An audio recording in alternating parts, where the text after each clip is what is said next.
বিষয়টিকে নিয়ে পারস্পরিক আলোচনা সমালোচনা তৈরি হচ্ছে।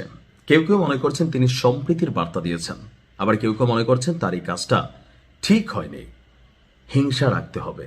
যেভাবে বিএনপিকে আওয়ামী লীগ প্যাকেট করে রাখছিল, বিএনপিরও উচিত আওয়ামী লীগকে প্যাকেট করে রাখা, কারণ তারা এখন সরকারে আছে।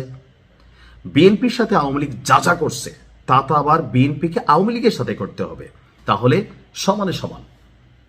এখন যারা নির্যাতিত হয়েছে, নিপীড়িত হয়েছে, তাদের মনে এটা থাকা খুব স্বাভাবিক। ভাই, আমরা বাংলাদেশের মানুষ, এখানে আমরা আসমান থেকে ফেরেস্তা টপকে পড়িনি। কিন্তু এই সকল কিছুর বাইরে এক ব্যতিক্রমী ঘটনা ঘটিয়েছেন একজন নেতা। ভোটে জয়ের পরদিনই আপনার কার্যক্রম নিষিদ্ধ থাকা এখন পর্যন্ত আওয়ামী লীগের একটি দলীয় কার্যালয়ের তালা খুলে দিয়েছেন পঞ্চগড় সদর উপজেলা বিএনপির সভাপতি আবু দাউদ প্রধান। আওয়ামী লীগের নেতাকর্মীরা প্রশংসায় ভাসাচ্ছেন। যারা রাজনৈতিক বিশ্লেষক আছেন তারা মনে করছেন যে না, এটাই হওয়া উচিত আগামীর বাংলাদেশ, যে আমি মন্দ তাই বলে কি তুমি মন্দ তাই বলে কি আমি ভালো হব না। ওই যে একটা কবিতা ছিল, আমার ঘর ভাঙে যেবা আমি বাঁধি তার ঘর। বাস্তবতা তো উল্টা, আমার ঘরের দিকে তাকালে তোমার ঘরটার আমরা আউলাই দিই, বাট সেখানে আবু দাউদ প্রধান তিনি করেছেন ভিন্ন ঘটনা। তো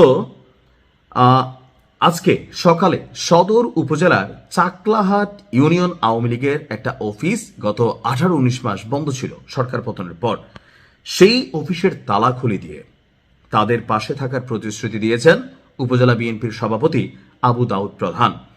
এরই মধ্যে ওই কার্যালয় খুলে দেওয়ার যে ভিডিওটা ফেসবুকে প্রকাশিত হয়েছে, পক্ষে বিপক্ষে নানানজন নানান মত দিচ্ছেন। আপনি কিভাবে দেখছেন? আপনার এখানে একটা বক্তব্য আমরা দেখলাম, যিনি চাকলাহাট ইউনিয়ন আওয়ামী লীগের যুগ্ম সাধারণ সম্পাদক ছিলেন কামরুজ্জামান, ওনার নামের শেষে আবার বুলেট আছে, এই নামগুলো এখনো বাংলাদেশে পাওয়া যায়। তো তিনি বলছেন যে সদর উপজেলা বিএনপির সভাপতি জননেতা আবু দাউদ প্রধান যে কাজটি করেছেন তা বাংলাদেশের আওয়ামী লীগের প্রতি এবং আওয়ামী লীগের তৃণমূল পর্যায়ের নেতাকর্মীদের প্রাণের সংগঠন চাকলাহাট ইউনিয়ন আওয়ামী লীগকে তিনি আজ তালামুক্ত করেছেন। ওনার এই কর্মটাকে আওয়ামী লীগের যিনি আছেন তিনি প্রশংসা করেছেন।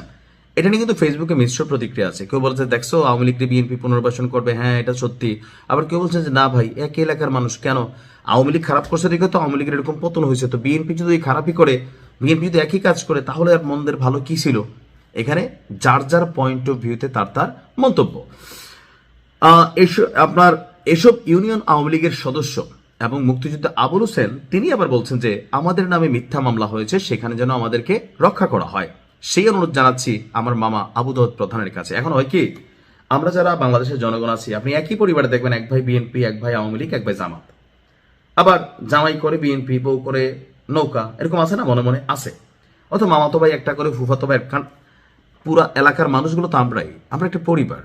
তো যখন রাজনীতিতে গিয়া আমরা হয় কি যে ধরেন প্রতিশোধ পরায়ণ হয়ে উঠি, তখন হয় কি যে আমরা পরিবার, এলাকার মানুষ, কাছের মানুষ এগুলো চাই না। যার কাছ থেকে ধান্দা করে খাওয়া যায়, লুটপাট করে খাওয়া যায়, মিথ্যা মামলা দিয়ে খাওয়া যায়, এই কাজগুলো কিন্তু হয়েছে।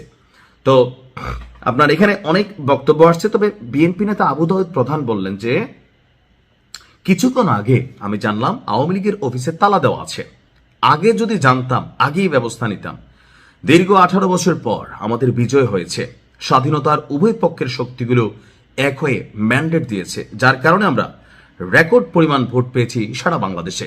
অর্থাৎ ওই এলাকায় বিএনপির যিনি প্রার্থী বিজয়ী হয়েছেন, সেখানে আওয়ামী লীগের যারা নেতাকর্মী আছে তারা যথেষ্ট ভোট দিয়েছে বিএনপি প্রার্থীকে স্বাধীনতার পক্ষের শক্তি হিসাবে। সো তার বক্তব্য যে আমি উভয় দলের নেতাকর্মীদের বলবো, প্রত্যেক দলে কম বেশি দুষ্ট প্রকৃতির লোক আছে, দল থেকে বহিষ্কারের ব্যবস্থা তাদের জন্য রয়েছে। কোনো অবস্থাতেই আমাদের এলাকার শৃঙ্খলা কেউ যেন ভঙ্গ করতে না পারে। আওয়ামী লীগের উদ্দেশ্যে বলবো, স্বাধীন সার্বভৌম বাংলাদেশের নাগরিক হিসাবে আপনারা কোনো প্রকার অন্যায় করবেন না, যদি কেউ করে আমাকে জানাবেন, আমিও কোনো অন্যায়কারীকে প্রশ্রয় দেব না। এখন আপনি দেখেন এই লোকটার বক্তব্য শুনে আমার কাছে মনে হয়েছে রাজনীতিটা আসলে এরকমই হওয়ার কথা ছিল, কিন্তু এরকম আবু দাউদ প্রধানটা না খুবই বিরল, নাই। আমরা চিন্তা করি ভাই আমাদের সময় তোমরা এটা করছো, তোমার শুরু হয়ে গেছেন অনেক জায়গায়, 5ই আগস্টের পর তো হয়েছে। কিন্তু দেখেন আবু দাউদ প্রধানের এই বিষয়টাতে আমি যে পজিটিভ দিকটা দেখছি, এই জিনিসগুলো যদি বাংলাদেশের 330টা আসনে আমরা যারা বাংলাদেশের 300 আসনে যারা নেতারা আছি, এমপিরা আছি, তারা যদি সবাই মনে করতাম যে না, রাজনীতির জায়গা হবে ভিন্ন, দেশের উন্নতির জন্য, জনগণের ভাগ্য পরিবর্তনের জন্য বিপরীত পক্ষকে, প্রতিপক্ষকে সাইজ করা, ভেজাল করা, এগুলো না, তাহলে অনেক সুন্দর হয়তো হইতো। আপনি আবু দাউদ প্রধানের বক্তব্যটি কিভাবে নিচ্ছেন কমেন্টে লিখতে পারেন। আসসালামু